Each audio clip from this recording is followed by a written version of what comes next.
Hello, welcome back.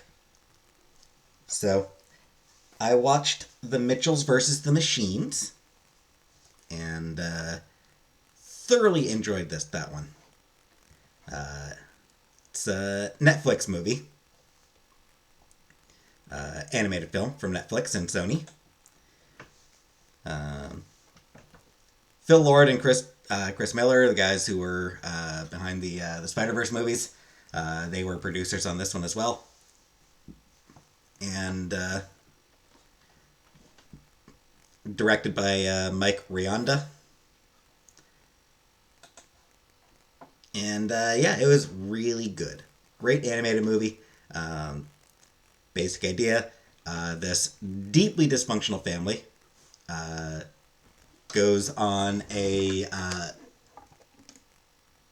they go on a road trip to take the eldest daughter to to a new school she's starting, animation school or filmmaking school, I should say, school for filmmaking. Uh, Family's been drifting apart, so the dad decides, hey, what will bring us together? A road trip. And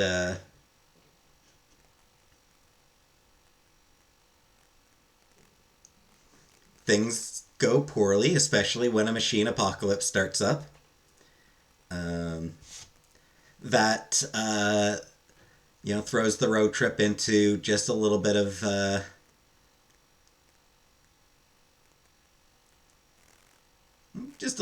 a problem,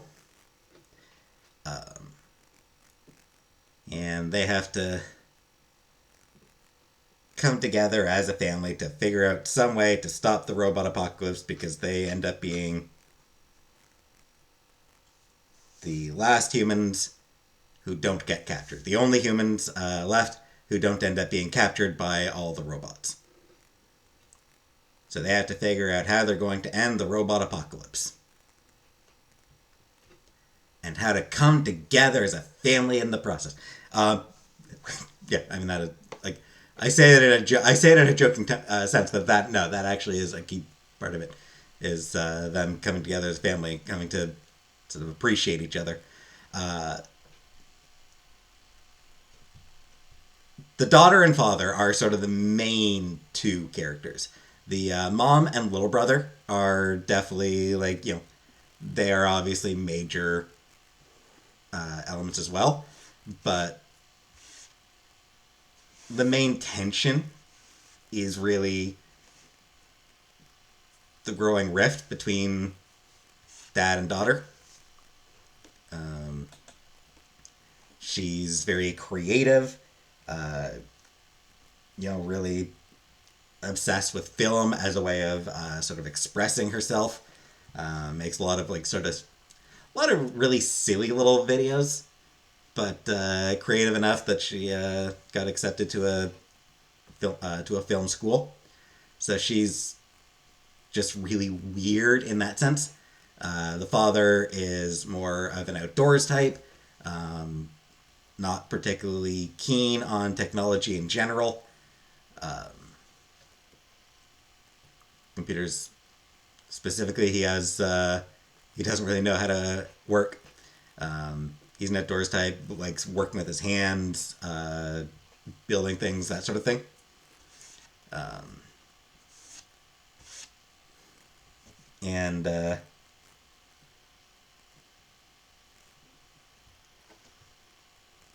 daughter feels unappreciated by him. She feels that he doesn't even really try to understand her, and it sort of hurts her and causes the rift between them. Um, she does have good relationships with the rest of her family.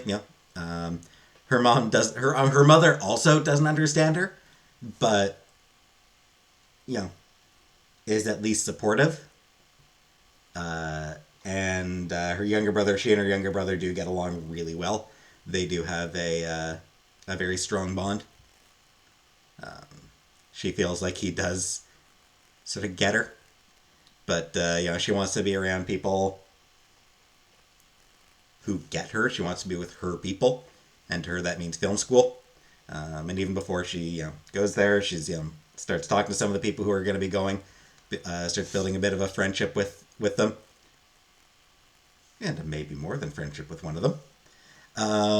Though that isn't really a big part of the plot.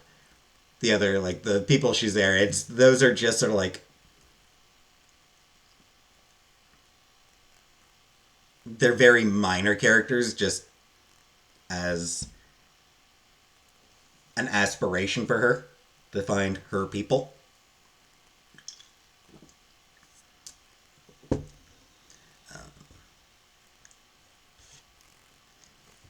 It is a very funny movie. A lot of really good comedy. Most of the jokes do land. Obviously, there is also a lot of heart, a lot of emotion. One thing I do really like about it is that it is, in a large sense, kind of a love letter to animation. There's a lot of sort of animation added to the animation. If that doesn't make sense, but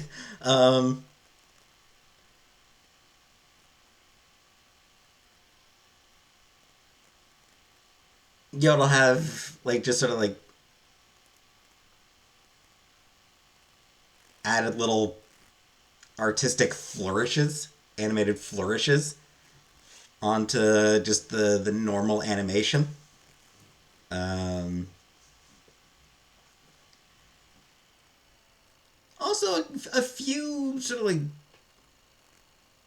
very very brief, sort of like live action meme stuff uh, for gags, um,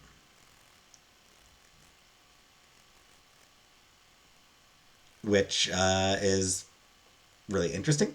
It definitely keeps things interesting, um, and just gives it like a really unique visual style compared to other animated movies. Uh, Even if just like the basic animation style is not too different. I mean, it is. It's definitely a very great animation style that's in general. Um,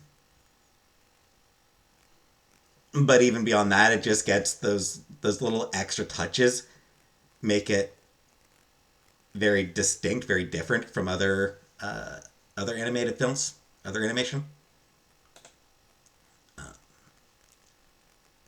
In some ways, kind of reminds me if you've ever watched the Scott Pilgrim movie. It's sort of like it's stuff that sort of reminds me of that in the sense of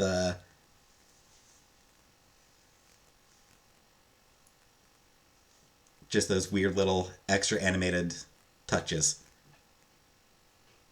moments of something weird in the background or whatever. Not even like something weird, but like I mean like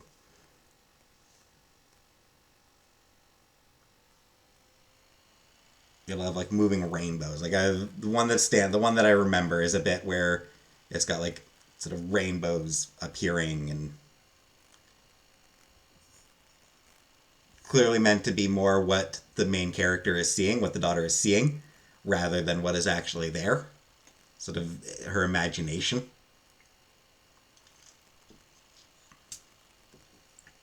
So yeah, like I said, definitely big element does feel like it is a love letter to animation and filmmaking and just art. Um, Also, a little bit of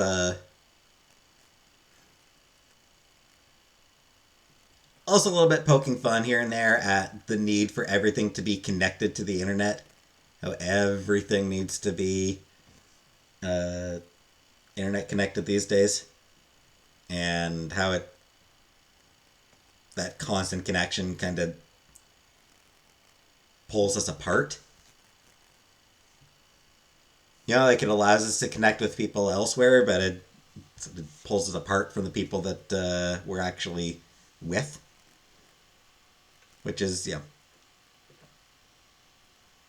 a theme that I feel is going to continue to become more and more prevalent going forward. I think there's a lot of movies that are probably going to continue pushing that theme. Been around for a while already, but it's just going to get used a lot more, I think.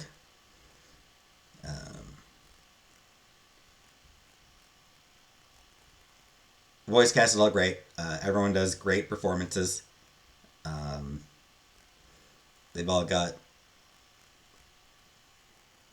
solid comedic deliveries, but they can also do the more sincere moments. But the comedic deliveries are all really good.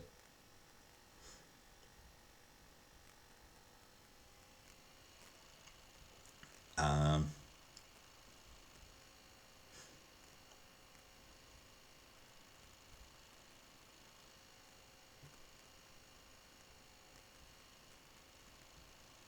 the little brother freaking out whenever he meets the girl that he kind of likes, but doesn't want to admit to liking. Phenomenal delivery, phenomenal line readings there. Um, Another recurring element is their neighbors, who are the perfect family. They are just sort of infuriatingly perfect. I was expecting a plot twist with them, where it turns out that no, they're actually faking it for online clout, and they actually uh, fight constantly. But no, that twist didn't come. Turns out they actually are that perfect. They do yoga together, and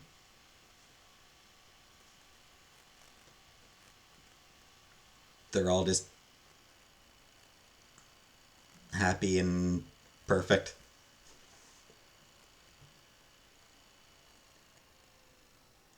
Um, so yeah, definitely a really good movie. I did very much enjoy it. It is definitely something that I think is uh, worth watching. Um,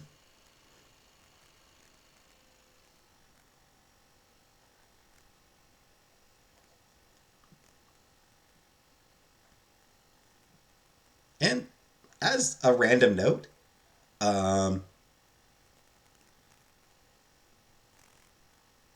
the main character, Katie, is the main character's name. Uh, she is gay. It's very clear that she's gay. It's not something that is really brought up. It's not something that is really a part of the story. Uh, I mentioned that she had been talking to people from the school.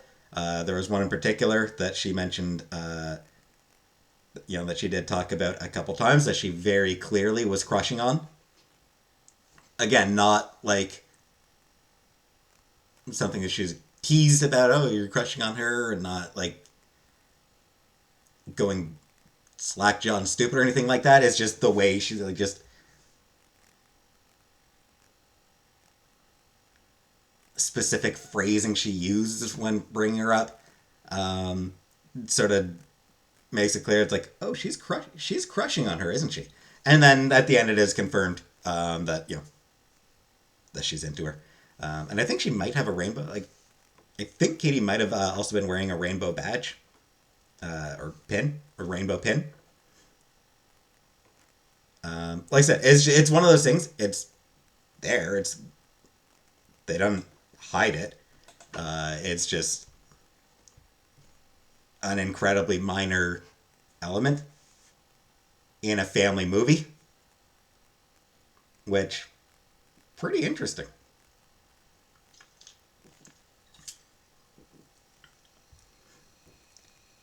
like one of those things where it's just like you don't really see that very often for family movies to have family animated movies to have a queer protagonist. It's getting there. It's starting to happen a little bit more often, but still relatively uncommon for family movies to have queer protagonists. Um, and often when it does happen, it's sort of part of the point that like the movie will sort of be like a coming out, or it'll deal with themes of discrimination, things like that. But here, it's nothing like that. There's no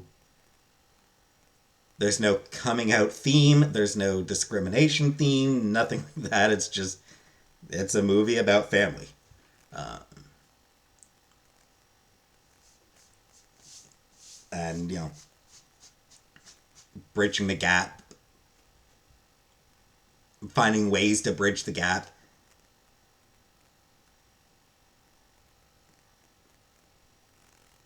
in some when two people in a family don't really understand each other. When they're just two different types of people and have trouble figuring out how to understand each other, how to speak the same language. That's sort of the focus of the movie. Is you know you don't necessarily have to speak the same language to still love each other. Um, anyway, so like I said, it's just one of those things. It's just a nice touch that she just happened to be gay. Um, anyway, yeah, like I said, really good movie. One that I definitely do recommend watching. It is worth watching if you have Netflix. Um, I thoroughly enjoyed it. So remember that I do have a Patreon. Uh, I think when this goes up, I think this goes up the same day that my Patreon post, uh, where I check out uh, the newest album from Florence and the Machine. Great album, by the way. So, if you want to watch me listen to the new Florence and the Machine album and talk about it while I listen to it, then you can check out my Patreon. But for now, thanks for watching, and I'll see you in another video.